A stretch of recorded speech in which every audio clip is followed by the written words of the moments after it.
Good evening, folks, and welcome back to Soaring Profits live. Must be a Thursday night somewhere, and battling a snowstorm tonight. We have our special guest, Derek. Thank you, Derek, for joining us.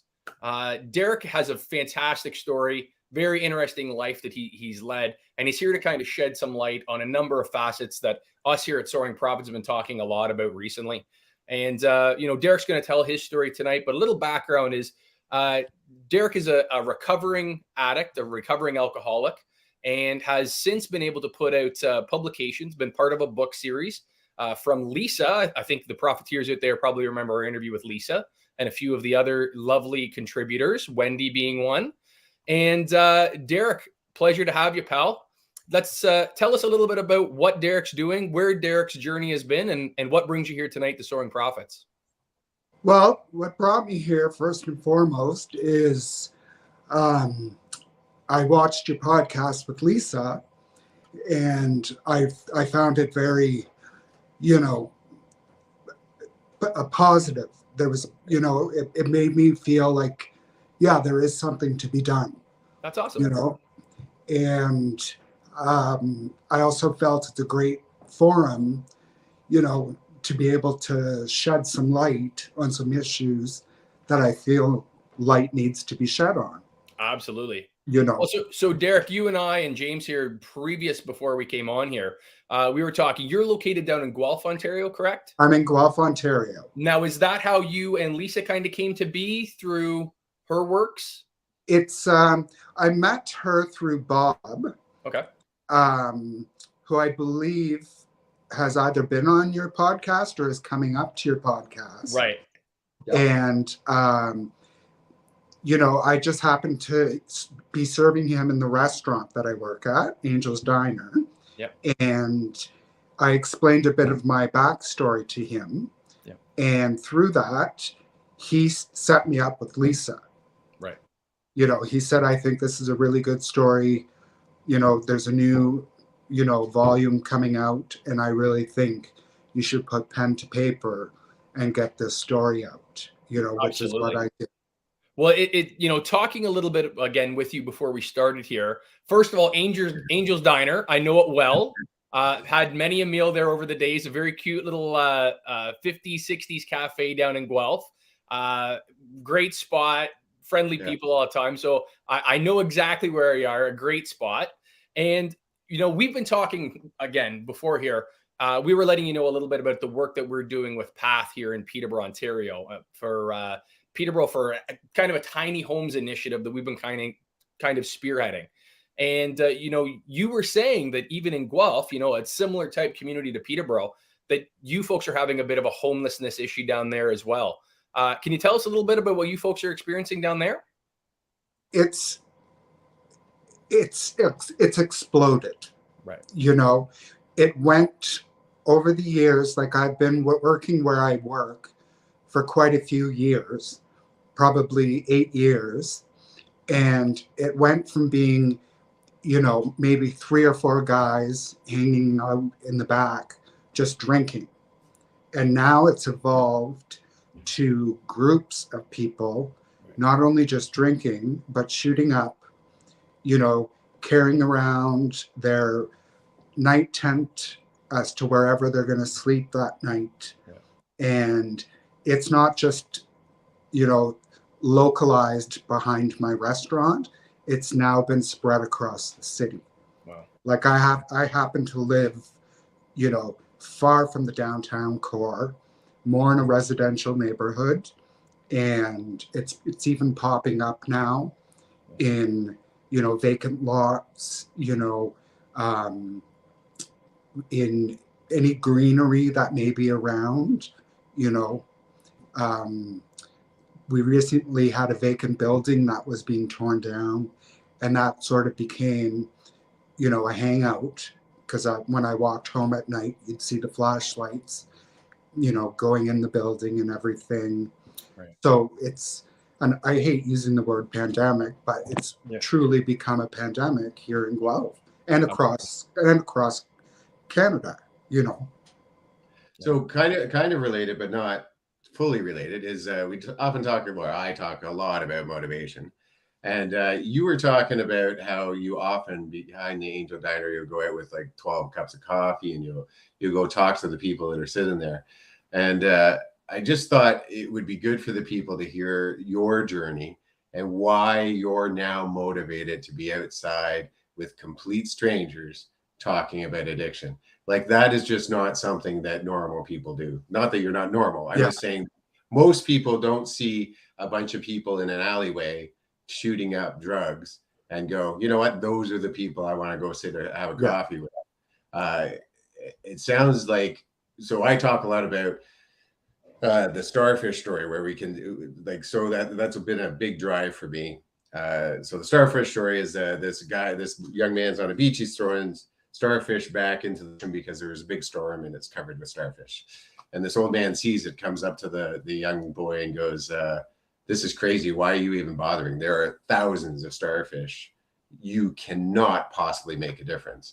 And the boy picks up a starfish, throws it in the water and goes, I made a difference to that one. Yeah, and that how true. My mission ever since I heard that story when I was a young, I wasn't even a teenager when I heard that. And it sounds like that's your mission. And when I hear someone who is motivated enough to be okay with just helping one person, I think that's a beautiful thing. And I'd like to hear that story. So let's start back. You, unfortunately, you said as a young man, is what you told us before the show, got into both alcohol and drugs. Maybe you could talk a little bit about that. Yeah. Started out like public school was very difficult for me. Mm-hmm. You know, I was, instead of playing football or basketball or baseball, I would rather go out and play skipping and hopscotch with the girls, and knew from a very young age, that there was something different about me. Right. And the other boys caught on to that. So it became a point where daily I would have to find a different way home because there was kids waiting to beat me up, and they try to chase me down. So every night after school, I'd be the first one out the school door. And, instead of a 10-minute walk, I might make it an hour walk just to go around the long way so I didn't have to come across anybody. But once I hit high school, things changed. The people that used to, I got into a crowd, mid-'80s, high school. I was punk rock. I decided that's going to be the group of people that I choose to hang out with, So dyed the hair black, had the big spikes, black trench coat, the black boots. Yeah. And those kids that used to make fun of me were now becoming my friends, because we'd go to the old hippies' houses. They were 50 years old and they're cool having 15, 16-year-olds come in, party, smoke weed, drink, drop acid, eat mushrooms, because, they were running out of their generation of people to party with. So it was a matter of keeping the party going, So I cleaned up I was even hitting a point that during the week, if there was nothing going on, I'd go down to the vets hall and sit in the Legion and drink with the old vets, at 16 years of age, right. Just to have the socialization. And cleaned up for a bit. At 17 years, I went over to Pakistan and got involved in teaching basic hygiene in the government orphanages in the schools. Wow. How do you get there? Like, that seems like a young man from the Sault Ste. Marie, all of a sudden ends up in Pakistan. Like, you took a wrong turn at Albuquerque? Like, how did you end up in Pakistan? It was just, you had heard of all these, programs at the time of, exchange programs and stuff like that. But this was different. It was a working program, So it wasn't like I was there to go to school. I was there to actually do something in the community and to become a part of the community. So in doing so, I had to pick where I wanted to work, and I chose working in the government orphanage schools. So I'm sorry, I know I'm interrupting a bit here, but so when you were in Pakistan, though, did you still suffer from addiction in Pakistan, or were you feeling Well, fulfilled so that didn't really affect you, or like how did that? they managed, even though it is an Islamic country, Right. they make moonshine, and they had no problem. They loved the fact that there was a white guy in the small village, and they took great pride in sharing the moonshine with the white guy. That's funny. Yeah. Right. So Wild. it wasn't. I never really lacked alcohol while I was in Pakistan. Yeah. So, and there was weed fields growing, so even weed was available. So it wasn't like I completely cut myself off at all. Right. So once I was done that program, I moved back to Canada, back to Sault Ste. Marie, made a stop off in Toronto first, bought myself some fake ID so I could start going over to the bars in Sault Ste. Marie, Michigan, because it's literally a 5-minute drive across the border. So I could start partying in the big bars over there, which became a problem because, the jocks didn't like the gay boy dancing in the middle of the dance floor to Madonna, Right. So at the end of the night, security would escort me through the kitchen door to a waiting cab, because there'd be a group out front waiting to take care of me, sort of thing. Right. So that's when I decided, I'm done with the Sioux. I'm going to move to Sudbury.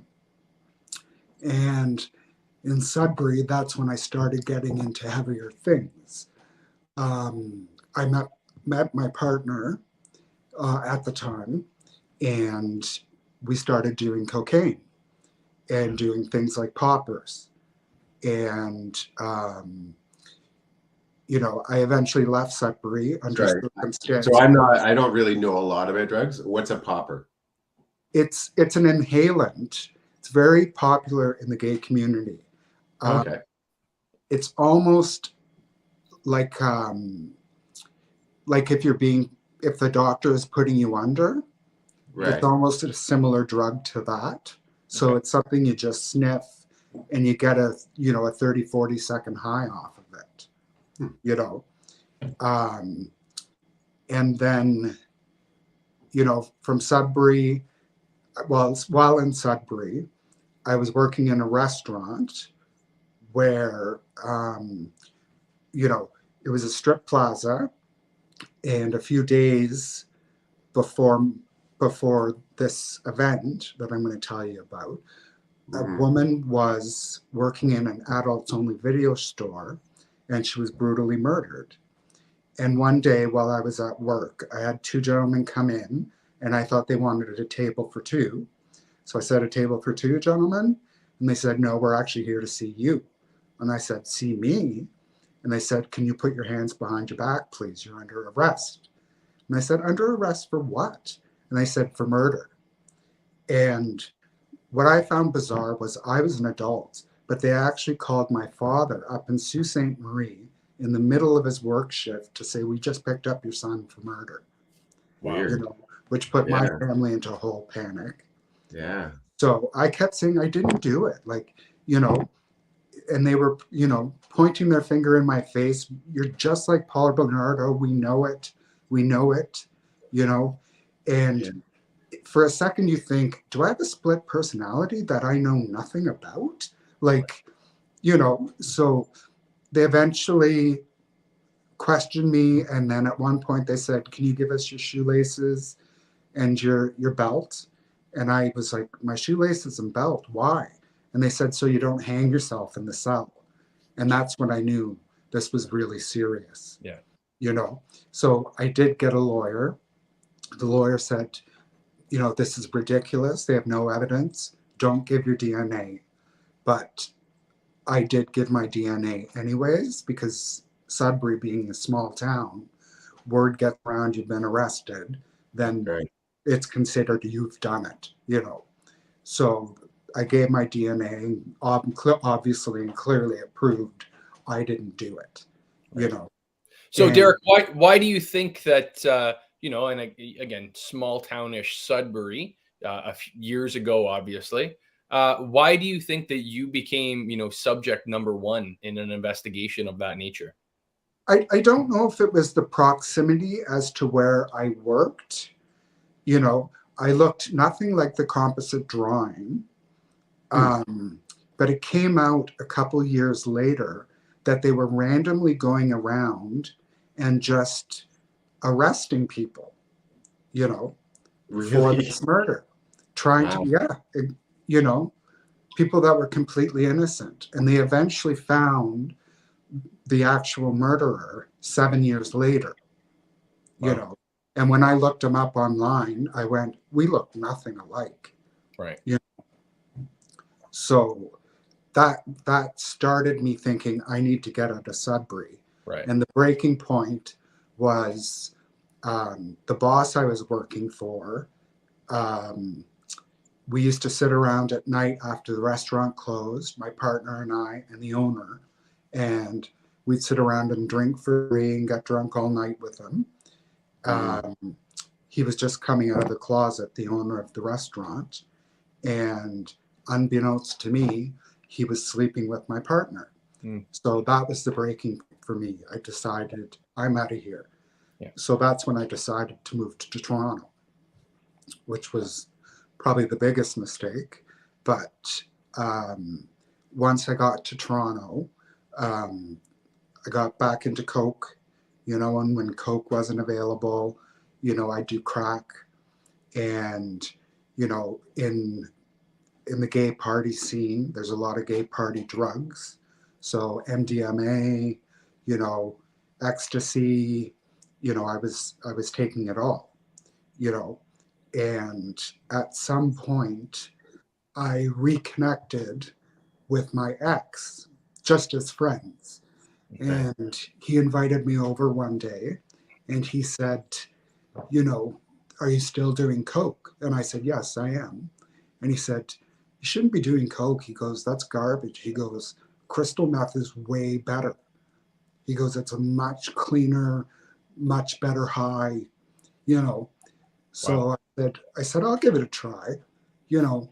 So at the time, I was used to snorting coke, so I snorted the meth, and from the first line, I was like, "This is for me. I'm addicted." Wow. Like the feeling, you know. And then I went on to smoking it. So, and then the whole time drinking as well. And I would go to work, and you know, I'd find a hiding place in work and go down and, you know, smoke my bowl for a couple minutes in the building of where I worked, Yeah. and then come back up, and then 10 minutes later go back down, do it again, you know. So, Derek, the whole time that you're going through this addictive phase in your life, you're maintaining a job, you're maintaining a household, you're maintaining all of the normal social structures, you know, that we look at. Uh, Again, going back to some of the path, you know, that we've been working with here in town. One of the things that we're talking about is, you know, what happens if you find yourself all of a sudden where you lose your job, you know, you lose your housing. How do you think that that story might have ended very differently if maybe some of those things you weren't able to balance all of those things during your addictive time? Had I not hit that wall where I finally was ready to give it up, there would have been probably a good chance I would have been, you know, or relied upon couch surfing Mhm. or whatever, you know, because I wasn't at the point to give up the drug Right. for quite a few years, you know. I Yeah. was addicted to it for quite a while, you know. And, at the one restaurant I worked at, the owner of the restaurant would actually put out lines of Coke on the office table because he liked his staff to be high so we could move quickly because it was very busy. Faster. So we'd all go back and do our lines, and oxycodones or whatever was available. He was keeping us supplied. And at that job, that is where I met a very good friend of mine. And in, in my depths of addiction, knowing that she needed to leave the country because her visa she was past her visa, and she really wanted to stay in the country, and she deserved to stay in this country. People were offering, I'll marry you for $10,000. I'll marry you for $15,000.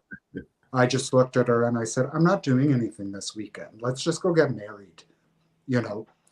So my parents actually traveled down from Sault Ste. Marie because they thought, this is the first time we're going to get to see Derek marry a woman, So they showed up down at City Hall. Everything went smoothly till the end when he said, you can now kiss the bride, which was a point that I hadn't thought of. Turned to kiss her, which clearly was obvious that I hadn't kissed a girl. And the judge looked at me and he goes, you can now kiss her like you actually mean it. So I thought, oh God, caught, but nothing came of it. Perfect. But that's good. she's now happily married and, living a very good life. So. Right. That's fantastic. From there, you've, although been very addicted to drugs and alcohol, and you've lived a fascinating life, meeting like a wide range of people, traveling a little bit. What I'm interested in, though, is so some of the I've been able to draw some parallels to your life and my life, not the drug addiction part, but so when I was a kid, I do remember that when I was in high school, there were these older men that you'd go to their place and hang out, and they would have the drugs and they'd have the alcohol and it was like you said, it was like they just wanted to keep the party going. Usually they didn't wear shoes, they had long hair, they were like hippies a little bit, and basically you get whatever you want there. Now, so this is my point. So like I smoked weed, I did a little bit of acid, but it really wasn't my thing. Like it didn't drive me. I suffered from extreme depression. I suffered from a lot of problems. And so my addiction turned into food, but that's nothing. And then later on in life, like in university and college, not university, in college, once I finished college, I came out and I worked in a few restaurants, and it was the same thing. The kitchen manager was basically the drug dealer for the restaurant. Any bar, restaurant that you worked at.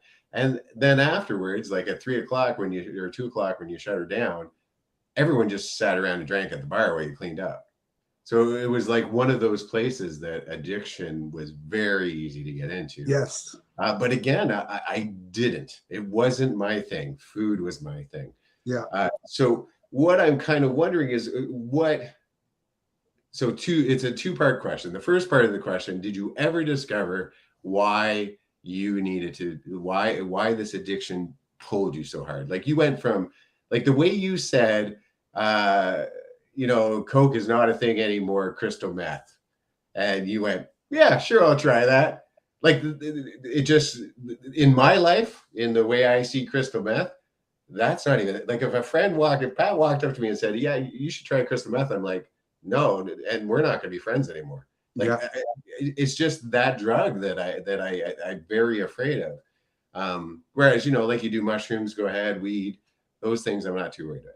Okay, so here you are. Do you know why you became addicted to these drugs? And also, you said there was a catalyst. There was a point of impact where you were like, you know what, I'm done. I gotta save myself. In that saving yourself, was there like going back and going, why do I need these drugs? What was my point of addiction? And was that like one of the healing processes to come out of it? I know that's a big, complicated question, but yeah. Um, what was the first part again? So the first part is, do you know why Oh, you yes. were so easily attracted to drugs? Like what was the point of impact? Like you mentioned the bullying, and I get that, but I would think there would be more to it. Yes. I, I don't necessarily attribute it to the bullying. Right. I attribute it to it put me on stage, really. You know, I became the center of attention. You know, I made everybody laugh. You Right. know, I was, you know, people were drawn to me, you know, because I was able to function somehow. And at the one restaurant I worked at, I mean, I was doing interviews for CBC television, you know, the radio, CP24, Toronto Star, and I remember none of it because it was all done in a coke haze. And, you know, it still blows my mind that I got away with it and that nobody in that period caught on, you know.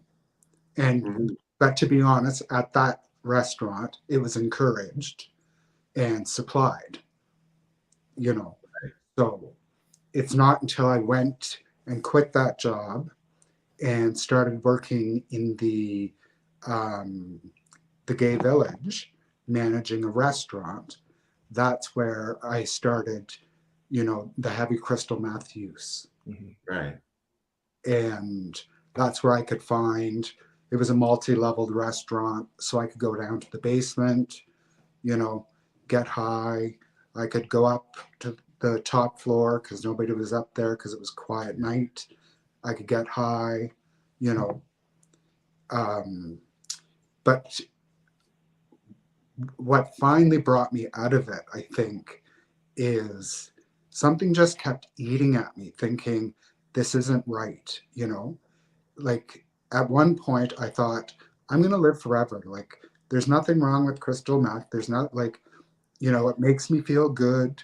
You know, it makes me feel alive, but it's almost like I got knocked in the head and I looked in the mirror and I said, you know, you either want to live or you want to die. And I said, well, I want to live, you know, I don't want to die of this drug, Right. even though I hadn't really known of anybody or seen anybody dying, you know, back in the early 2000s, Right. you know, and especially where I was working in those areas, you know. Um, so, like I said, I just packed everything up, whatever I couldn't put in the back of my brother's car because he drove from Sault Ste. Marie overnight and picked me up the very next day. Like I didn't even let work know that I was leaving. I just literally jumped in the car and went back to Sault Ste. Marie.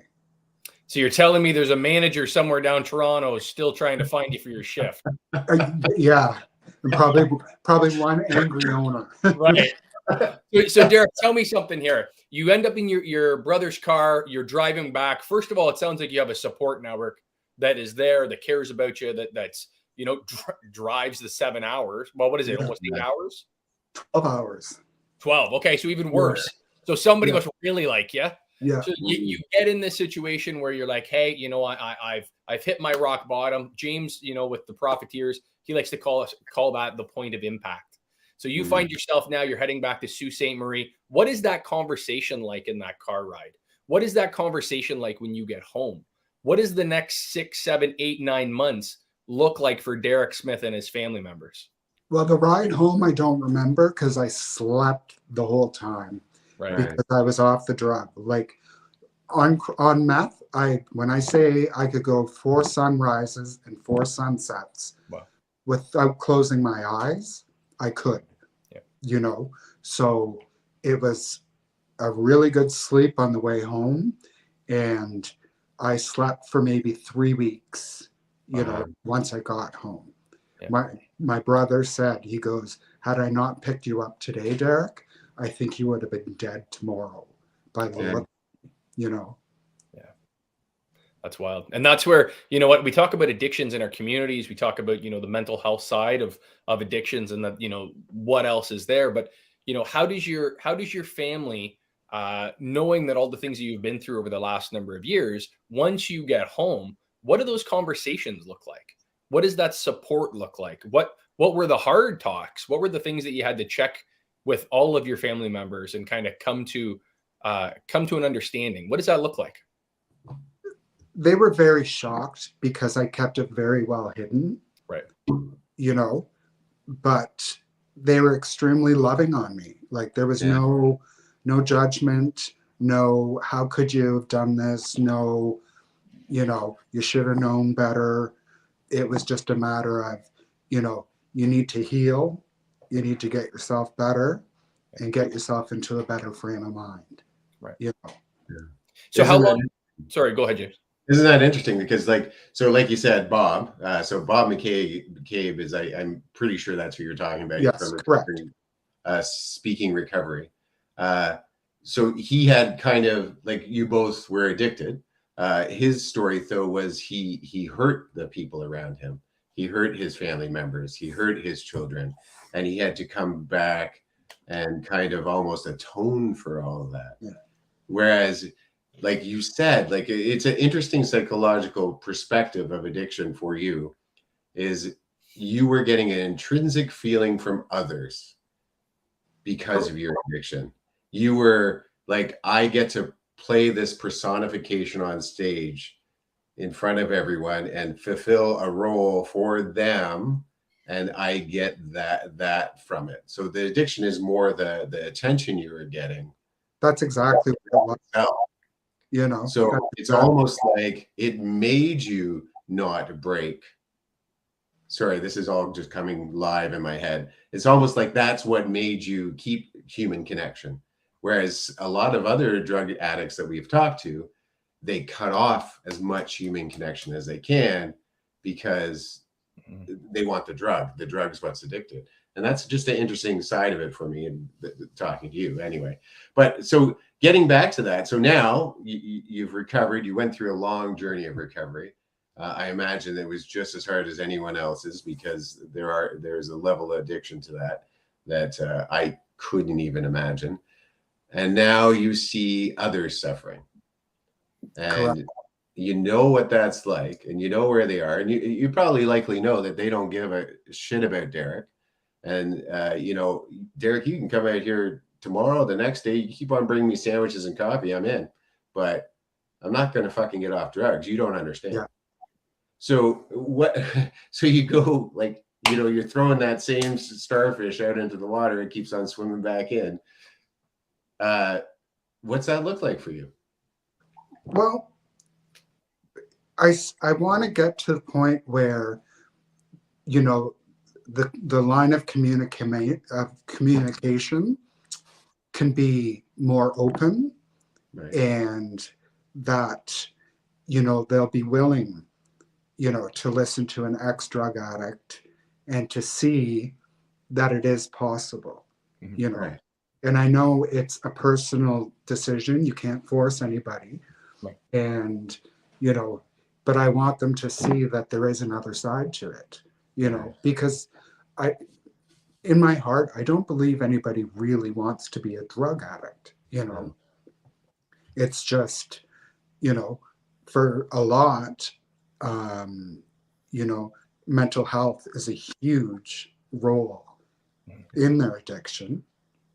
You know, not so much for me, but a lot of what I see around me, you can tell, Absolutely. is a lot of mental health issues. Yeah.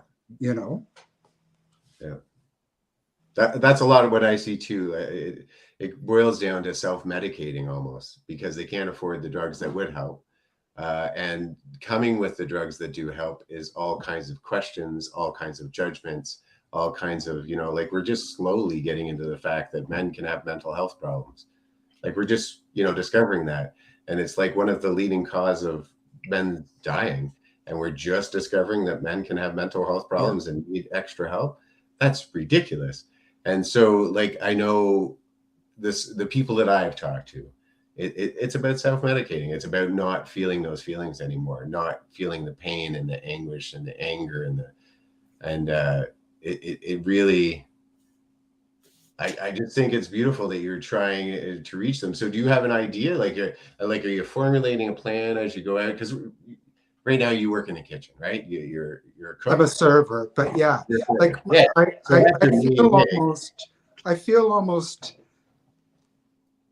led to make this something bigger than what it is, that, I can use my voice, I can use my history, and, I want to start something community based and something on the ground, not you come to us, but I'm going to come to you, not judge you, not, tell you have to get off drugs, but just sit and talk, get your story, learn, and just, and then I can share my story. Right.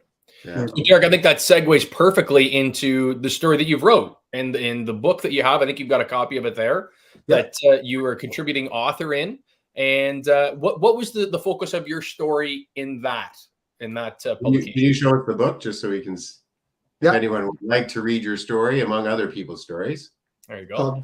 And also the same person who compiled it, Lisa Browning, right? The wonderful Lisa Browning, who has made Soaring Profits what it is today, as well as inspired and enriched so many people that I'm getting to meet, that it's unbelievable. This woman, like, the more now I follow her on Facebook, and the more I just learn about this woman, I don't know when she sleeps. I thought I was like a mover and a groover, but she makes me look bad because she's constantly working. She's a wonderful, wonderful woman, Yeah. So the story in the book, like Pat was saying, what story did you end up telling?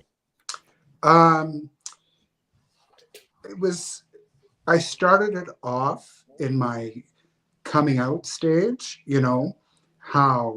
because it was, mid 80s, not such an acceptable thing. Not at all. So the actual name of my chapter is I Made It Through the Wilderness. Somehow I made it through, which is a reference to Madonna, like a virgin. Yeah. So I literally went from being that punk rock, black-haired, spiked-haired guy to now all of a sudden wearing all the bangles, a white pirate shirt, pointy boots, and I had a belt buckle. Didn't say boy toy, it just said boy, Right. And the bullies in high school, I went, I all of a sudden then became, my new name was not Derek anymore. It was, there's Madonna Faggot, that's what, and I almost wore that as a badge of honor. Yeah. I thought, oh, you're putting me with her, but right. I latched onto her because at the time she was one of the first to actually be outspoken and to support the gay community and to, normalize it and to be an advocate, What Derek, what does the gay community look like in the 80s and 90s as opposed to where we are today? Because I don't think a lot of people, there's been such a transition of awareness and understanding in that community and what the general public, that aren't dealing with that every day and what that looks like. So, coming into the 80s and 90s, what was the difference? How has that transitioned? I mean, it was an era definitely of, safe sex practice wasn't even really talked about, and it was a very drug fueled culture, because if you're in a dance club with a DJ thumping out, hardcore good dance music, you're on these drugs that exemplify it, by 5 times. Right. So it was, it kept the night going. It kept you from, instead of going home at 2 o'clock, you know, you could party until 7 or 8 in the morning. Right. You know, Mm-hmm. so that culturally, like as a, you were saying that you lived in, and I could be wrong in the way that you said this, but kind of the gay village in Toronto. So what did that look like then compared to now? I haven't been back, Okay. to be honest with you, in many years. Right. I don't miss it. You know, it's not that I'm scared that it'll set off a trigger or anything, but it's just not something that attracts me anymore. Right. You know? Right. Like I remember growing up. So I'm born in '86, and I remember, you know, stories of, you know, the Toronto police going in and breaking up bathhouses and persecuting individuals based on, you know, sexuality and a lot of that. And I think over the last probably 5 or 6 years, that was a main precursor in some of the Pride Parade issues that had been kind of articulated over the last couple of years, and the almost alienation of the Metro Toronto Police Service from those events. And that's kind of what I was trying to ask. If that was something that you saw, was that something that, you know, in that time you were down there, were the police a friend, a foe? Were they a neutral party? What did society look like back then in regards to, you know, a very different time in 2022, almost 2023? The police were considered friends, Okay. you know, because there were bashings going on, Right. and whatnot. So there was a good, you know, police presence in the neighborhood. Right. And, you know, you always felt safe with them and not judged by them. Well, that's good. You know, I have to give them very good credit for that. That's excellent. You know, Yeah, because that's not really the story they tell now. Right. Like the story that we hear quite often is that the police were always negative and were busting think up that and tearing people down and doing some of the bashing. Yeah, that predates my time in Toronto, Yeah. but I know that did happen. Yeah. Right. You know, because I've talked to friends and, you know, when I was living there and who had experienced it, you know. Yeah. But I wasn't there during that time period. You still would have faced a lot of negativity. So you and I grew up kind of in the same area, and I remember even in high school, you wouldn't even mention you were gay. There's no way. No. It was dangerous for you to mention you're gay, or even act like you're gay, or wear the wrong color shirt. Yeah. Could be dangerous, especially in Toronto and Markham and the places that, you know. So it definitely wasn't easy, and I couldn't imagine what it would be like hiding that back then, and then being able to come out and still, you know, suffer the persecution of that. Yeah. But I mean, it was pretty much, I didn't have to tell anybody. It was pretty much written all over my clothing, Right. my style, and you know. Yeah. So yeah, the frilly pirate shirt outed you. Yeah. Yeah, you know, with the boy belt on top of it. Absolutely. I didn't go that far, but so I'm a heterosexual male, but I have always liked dressing nice. I've always liked dress shirts and slacks and boots and all sorts of things. I hated sports. I didn't like, you know, most of my friends, I hung out with women because I enjoyed talking to them. They had more in-depth conversations. It wasn't until like some of the friends I have now that I have better conversations with men. I just didn't get guys. I didn't understand it. So like I kind of slid on the side of that, and I would kind of get the, you know, tease that I was a homosexual and stuff like that. And I was very offended by it at the time, unfortunately, but it was what it was back then. So, but it was very much that you're so different. Like, cause you know, I liked wearing dress shirts and I liked wearing boots. Like, you know, it's such an odd thing that just because, you know, you dress a certain way, that means you're something. And, and you know, like, I just don't know. So did you ever, so you were married to a woman? I was. That wasn't because you were trying to hide. So at no point, except for when you were like younger, Did you because you were fully out, fully, like, you had a relationship with you said another man for a long time, like you had a partner Correct. for a very long time, right? Correct. Yeah. Yeah. And so that worked out well.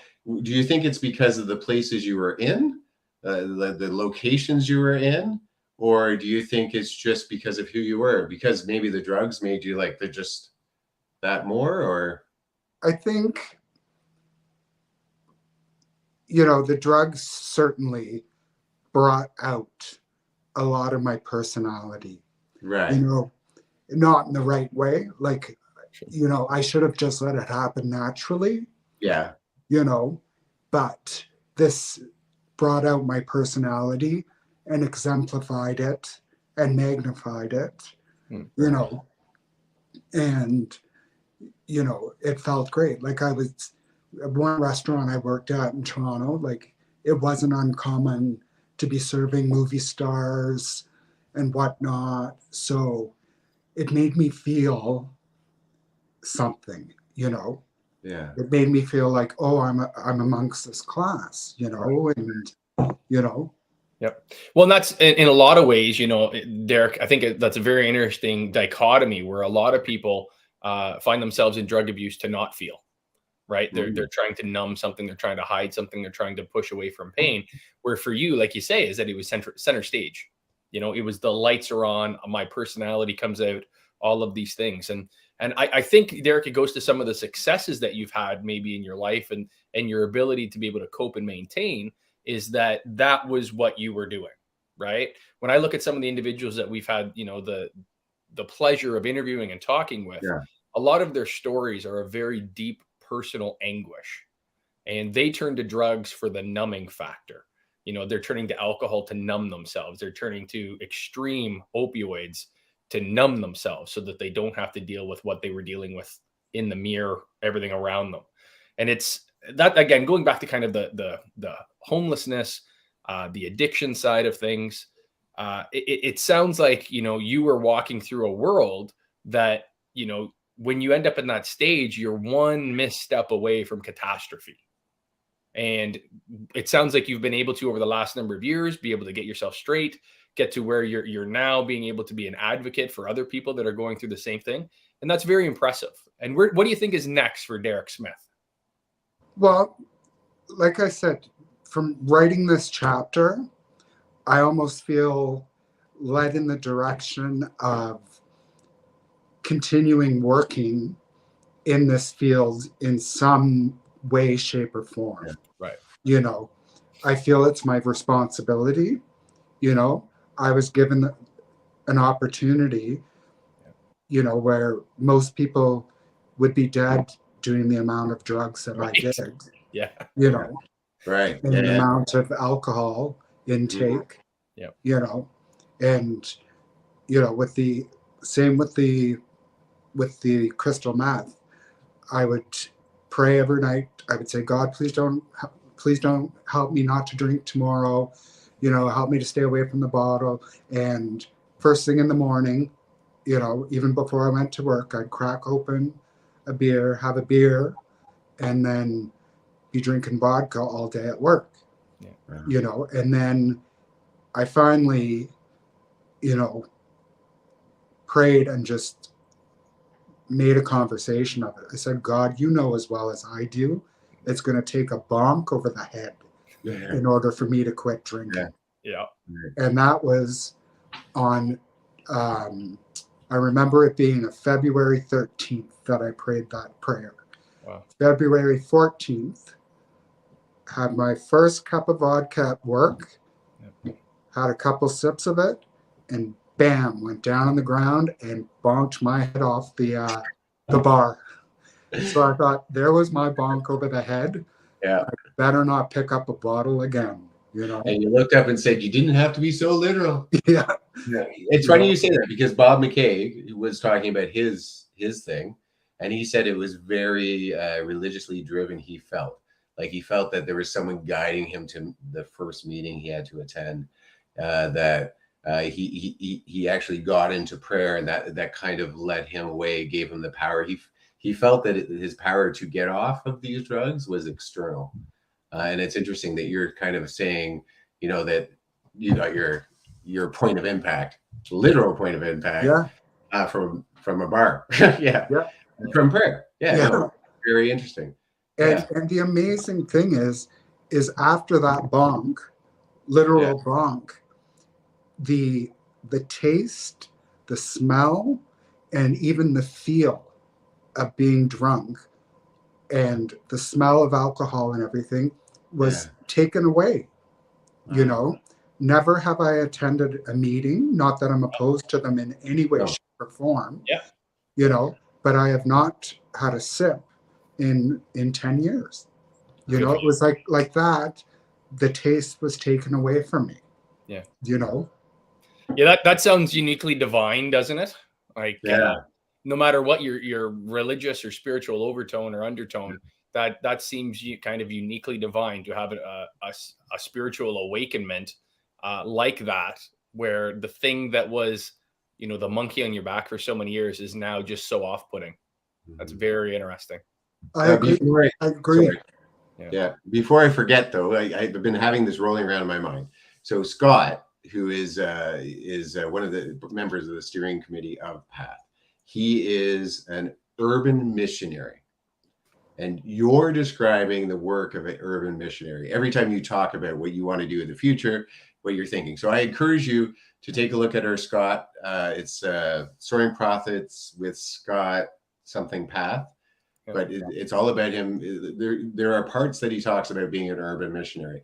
And then I would encourage you to contact him.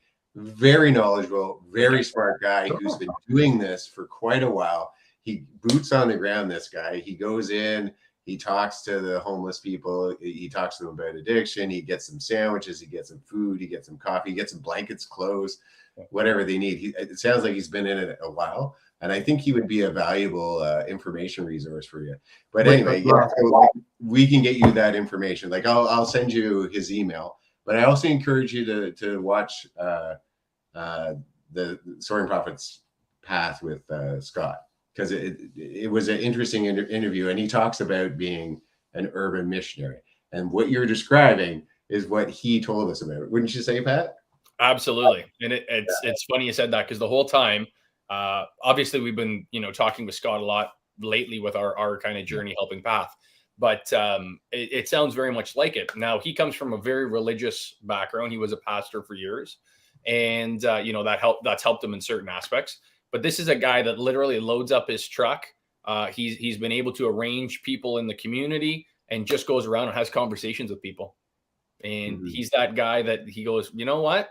It's going to be okay, man. We're going to get you through this. We're going to work with you. Everything's going to be okay. So and that's my goal. That's my goal, you know, and I don't want to come across from a preachy point of view. Like, you know, it's, you know, I don't want it to, oh, you're trying to drag me into religion or, you know, because people aren't receptive to that. Right. The idea is, you know, what I'm really trying to do is, you know, get you, you know, on a path where you start thinking of your mental health, start, you know, thinking about getting off the drugs and coming to the realization that it is possible. Because I think for the most part, a lot of these people have lost hope. You know, they figure, I'm here. This is where I'm always going to be. Yeah. You know? Well, and I would imagine, Derek, again, we look at the window tonight here and it's a beautiful snowfall, but, you know, we've had about 7 or 8 inches in the last couple hours. I'm in my lovely home. It's well heated. It's well lit. And I know that about 15 blocks from me, that there's a community of people that are trying not to burn down a nylon tent, a nylon tarp in -8, -9 degree weather tonight. And the reality is, sorry? Burning hand sanitizer to stay warm. And I realize that the reality is that you're putting flammable products inside of a flammable tent, doing anything you can to survive while you're having crushing heavy snow on top of you. And that's just tonight. That's Thursday. What are you going to do? What did you do Wednesday? What did you do Tuesday? How about last month, the month before? And what are you going to do until March? Right. You know, And that's where, and to be honest with you, Derek, I'm kind of a dollars and cents guy. I'm the finance guy in this. I talk about personal accountability and wealth creation and all that sort of thing. And going through this journey and focusing on what Path is doing and trying to do in our community, I've had a bit of a, an enlightenment, if you will, as to the tough times that these people are going through. And I've been the guy that drives by as, the white conservative dude going, get a job, losers. And it's like, it's pretty hard to get a job when, you can't leave your tent to go grab a shower. Because if you do, it's gone. Everything you own is gone. And where do you go? You go over and get a sandwich? Well, your tent's gone, your cart's gone, everything, your whole world's gone. So, and that's where this Path organization, we've been strong proponents of it of late. We've had a lot of, ups and downs when it comes to the community here in Peterborough, buying into it, wanting to support it. And this is not a total answer, but it's going to be a cog in the wheel of a solution. And that's where, someone like yourself, Derek, where you're able to get out there and just even be that, smiling face or a happy hand or, that warm coffee, you totally will make a huge difference in these people's lives. And I've seen that firsthand. And I know, James, we're planning on doing some interviews over the next little while with some of the individuals that are living in kind of the tent city here, and trying to express that a little bit more, and especially around this Christmas time of season, right? So, and I find, they're very, these people are very receptive. Right. It's not that, so many people judge them and are scared of them, and whatnot. But for the most part, I found that they are approachable, They're just people. They are. Yeah. They are. And that's something, Derek, we've been trying to change some of the messaging with this organization, because they talk, unfortunately, a lot about the homeless. And something James and I have been focusing on is more talking about our neighbors. Yeah, they're our neighbors. Yes.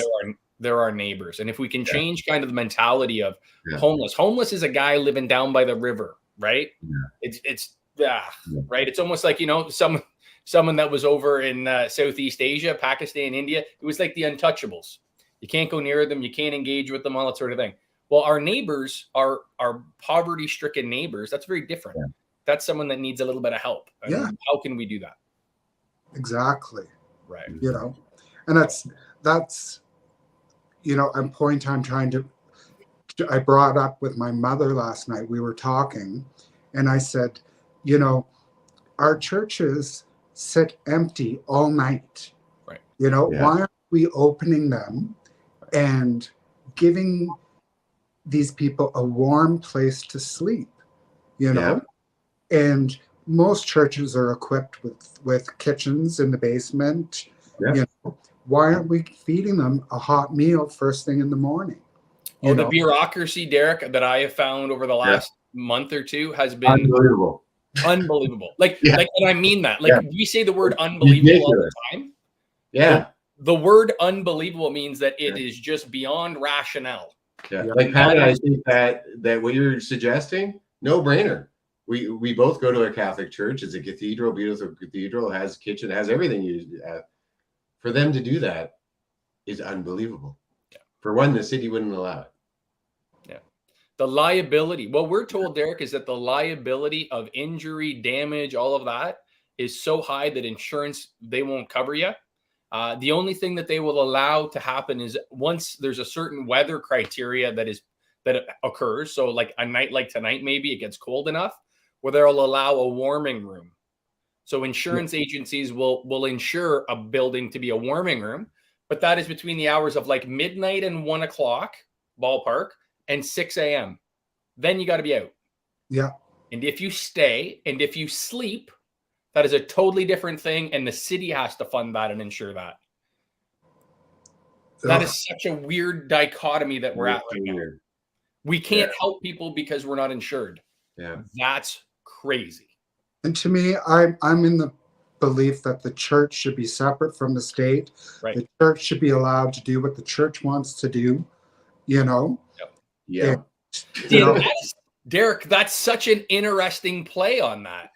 Yeah. Because a lot of the other things that we hear about is that, church, and again, we're a Judeo-Christian nation predominantly. We were founded as, So we find ourselves in a situation where we don't necessarily have the Judeo-Christian tradition and culture in our laws, right? Right, wrong, or indifferent, but separation of church and state. Yeah. But it's very interesting because usually a lot of times that is seen as a protective nature against religious discrimination.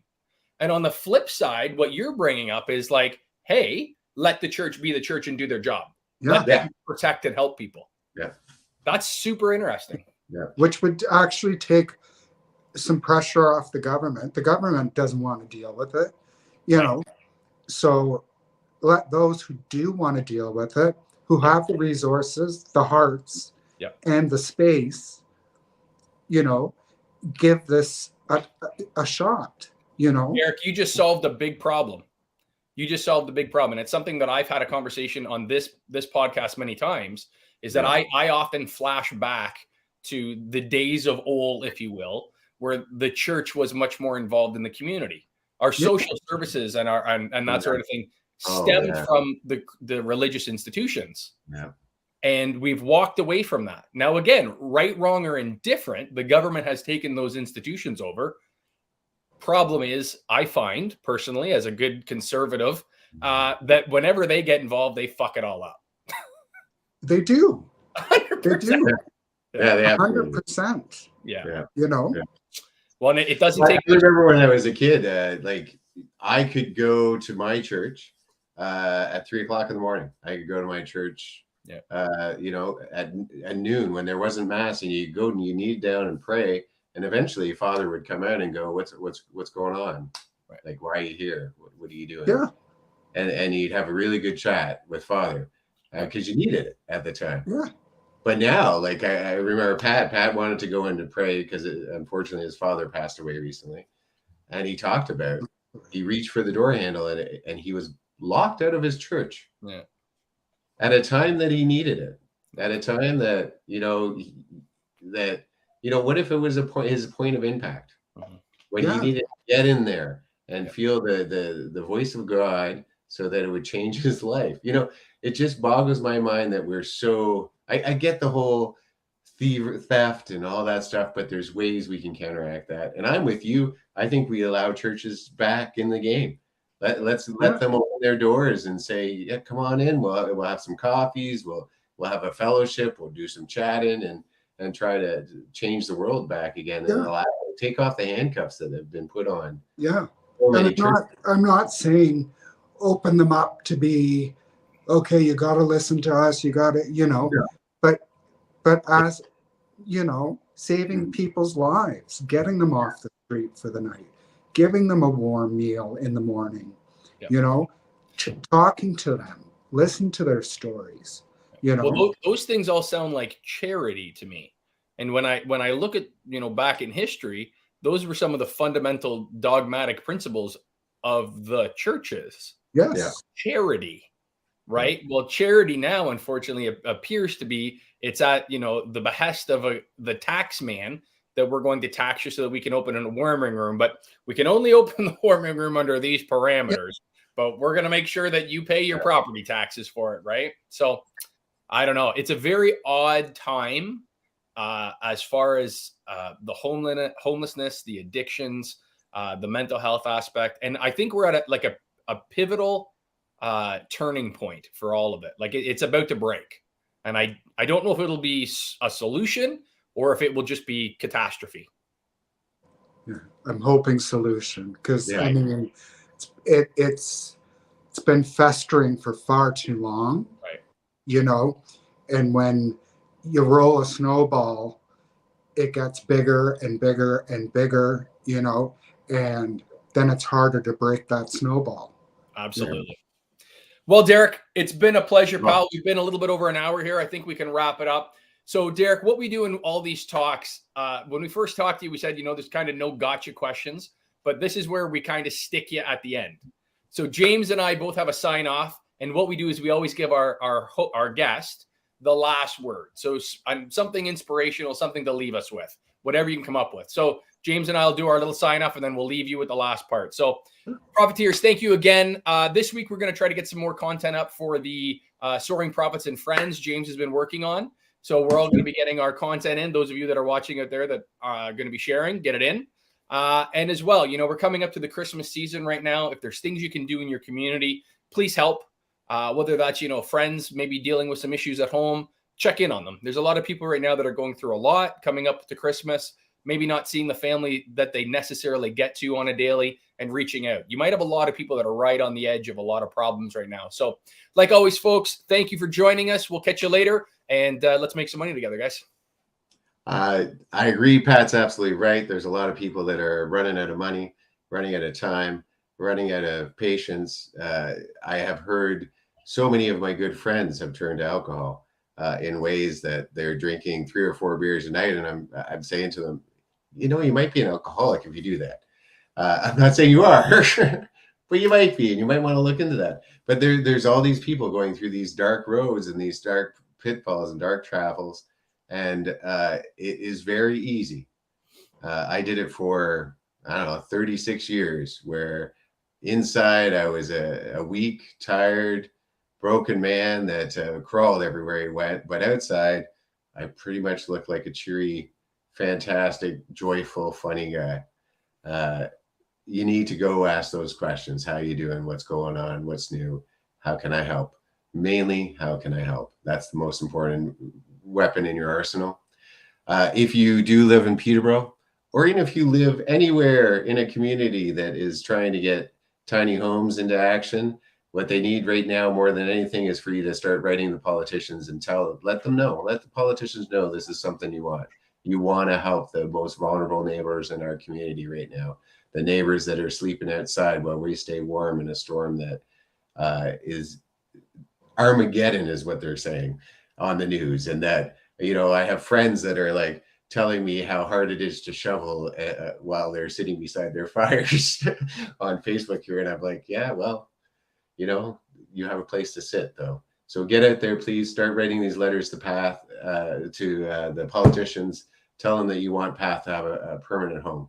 I'd appreciate it. Path would appreciate it. Derek, you have been an absolute delight.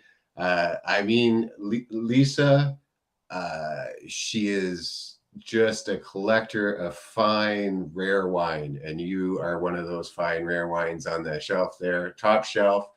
It's been such an interesting, joyful talk. And I know you're going to save a lot of starfish out there. We're going to hook you up with Scott, and you guys can have a talk. And you know what? He is a wealth of information, and I think he could really help you in your mission to help others.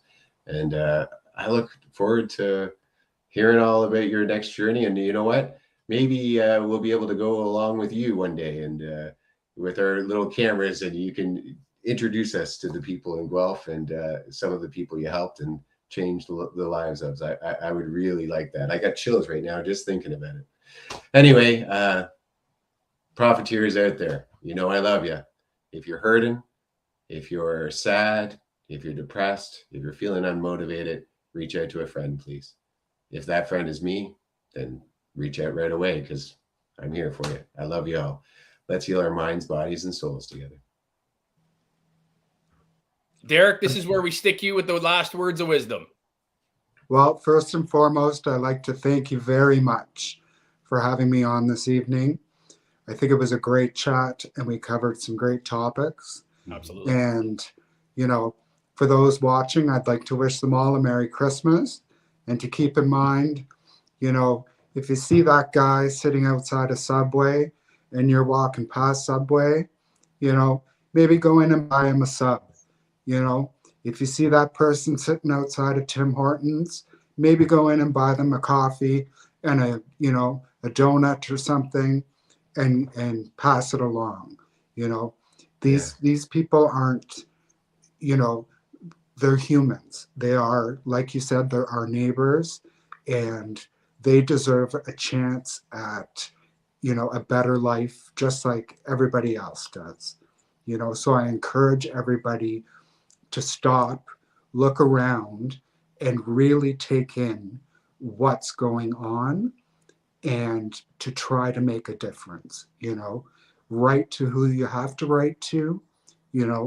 If you're a member of a church, try to get your church members involved, get them riled up, you know, and so they can get out there and make a lot of noise.